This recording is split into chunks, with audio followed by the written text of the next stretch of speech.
分は 23.3km で、最も深いところでは海面から240メートル下の地点を走ります。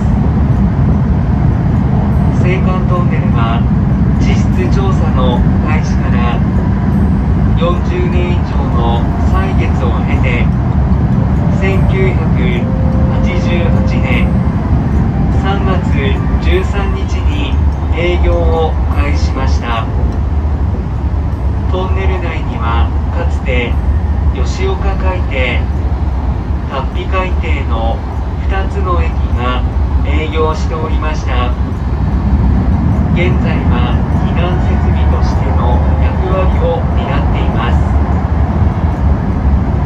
青函トンネルは新幹線開業に合わせて、新幹線と在来線が同時に走行できるように3本のレールが敷かれた海底トンネルです。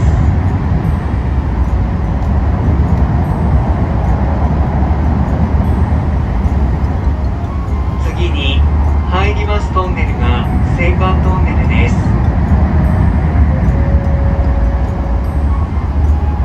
ただいま本州と北海道を結ぶ青函トンネルに入りました。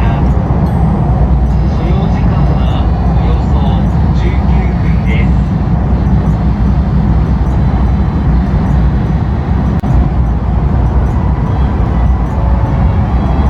また車内の電光掲示板にはご案内が表示されております。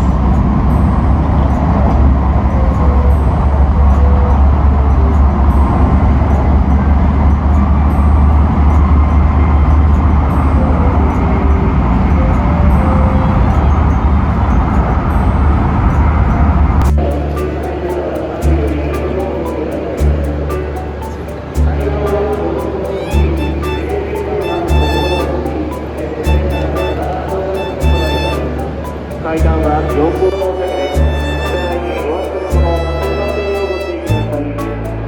駅出口、在来線各台口は各上の階に戻ります。